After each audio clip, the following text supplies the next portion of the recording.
Alright, so it's wife's duty today to drive and chauffeur the good doc around today. But what's good, beautiful people. Good doc back again. Once again, let's lock in. Shout out to the IPA. Ladies and gentlemen, I am convinced that I am going to be, or at least we are going to be, forever renters, right?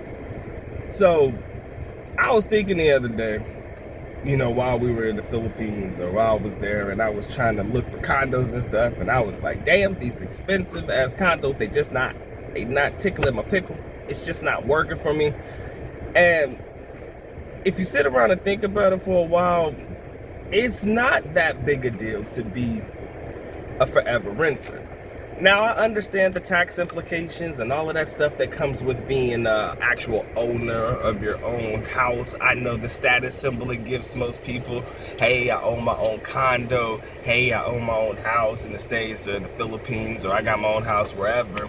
I know the tax implications. I know the status it gives people. But when you think about it in hindsight, where we stand and how much house or condo you actually get for certain prices, unless you're building your own and all of that good jazz, you start to realize that maybe renting is not that big a deal, or not as bad as people make it out to be. So me and the wife have been in our our renting or our apartment here in the US since 2022. And the rent every year, whenever I renew my contract, it doesn't really go up much. I mean, maybe $100 or so. All right, I think that's what it's been over the last 3 years at the recording of this video. And I'm thinking, that's not horrible, right? For whatever I've been paying, the only up I've ever had, I don't know if it's rent controlled or not, has been this little $100 or so. I'm like, man, that's not too bad. Right? If I have maintenance issues, I can call maintenance man. They come through, they take care of it for me. I don't have to do much after that. Just, hey, I got a little thing. I thought about that too. Right? If I wash the machines broke.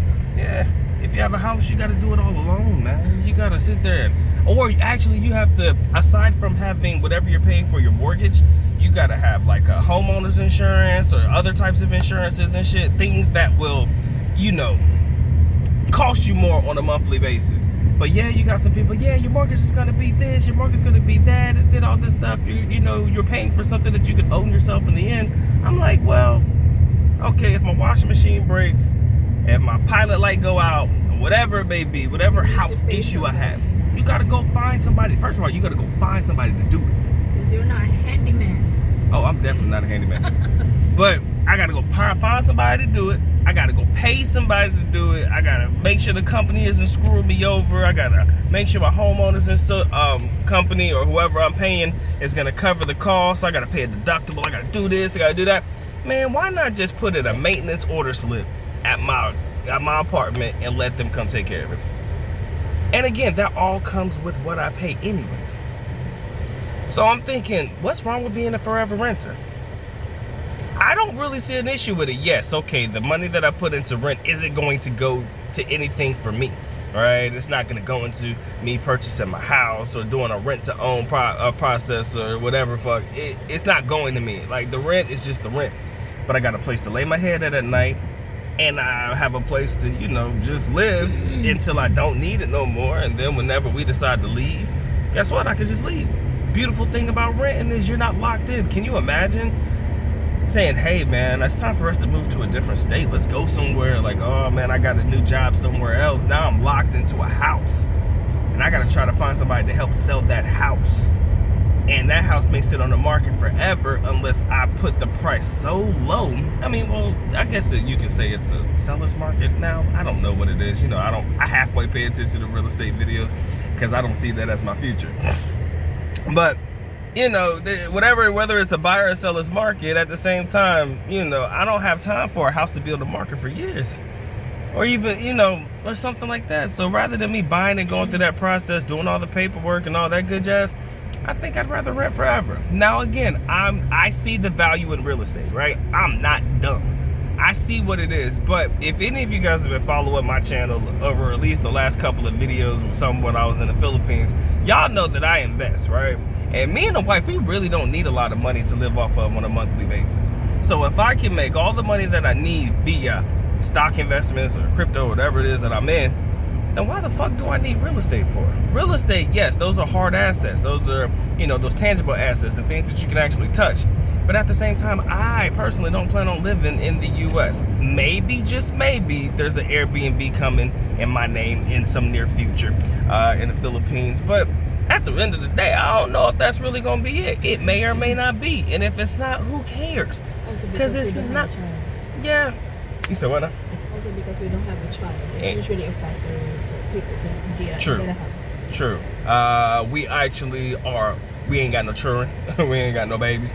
And let's be honest, likely that may not be a future thing for us. So because we don't have things that are requiring us to have a larger place, right?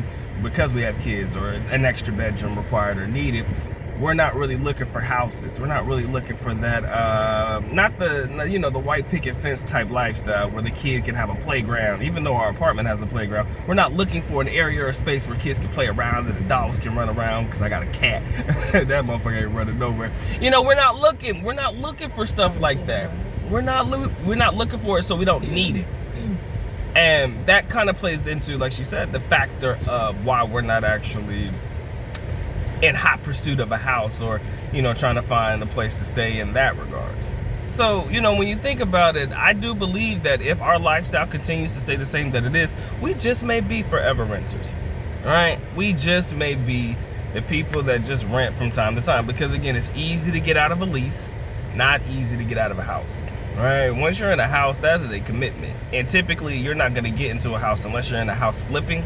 You're not going to get into a house and stay in it for a year or so when they sell it, right? Or a couple of years and sell it. This is like your quote-unquote possible forever home, unless you're doing it for real estate purposes or tax purposes. So I just want to get on here and just have that conversation and rant. I understand, again, don't ever get it twisted. I'm not sitting here saying that I don't understand the implications of why people get into real estate, especially if you're super rich, right? It's a way to show your, tax, like I said, the tax implications. There's a lot of benefits that come with it. You can put a renter in the house if you're lucky enough, and they'll pay your mortgage and all that stuff. I've seen it. I've heard it a million times. But at the same time, it's just something that I feel like right now and possibly in the nearest of all futures, it ain't gonna be for me, because we don't really need much. I know what our monthly expenses are. I know what our monthly expenses are likely to be in the Philippines. And if you can rent you a nice little space, you've seen the videos, guys renting villas and shit for like $300, $500 a month. Here in the United States, we're paying in the thousands. If I can make that work, we're gonna make it work. So if you guys got anything you want to add to it, do you think you guys are going to be forever renters if you go abroad, especially in places overseas, Philippines and Thailand, your Colombias and whatnot, or do you think you might if you have the opportunity, if you can? Not to mention that you can't really buy property in the Philippines anyways, but we're just talking about real estate in the general sense. I know this shaky as shit, but I just got to hold it in my hand. But in the general sense of buying houses, that could be in the States, not just in the Philippines where you're required to have, a Filipino partner. In the general sense, do you feel like you guys are going to be the forever renters, or do you feel like, buying a house is where it's at? And then if it is where it's at, please give me your explanation in the comment section below. Am I wrong for thinking that being a forever renter is the way to go? Or am I right? Or do you feel where I'm coming from? Ladies and gentlemen, it's been a good time, man. I got to go get my Starbucks. You can't see it. Copy it. Starbucks over there. All right. Appreciate y'all locking in, man. It's been a quick video, man. Y'all take care. Y'all stay blessed, man. Talks out.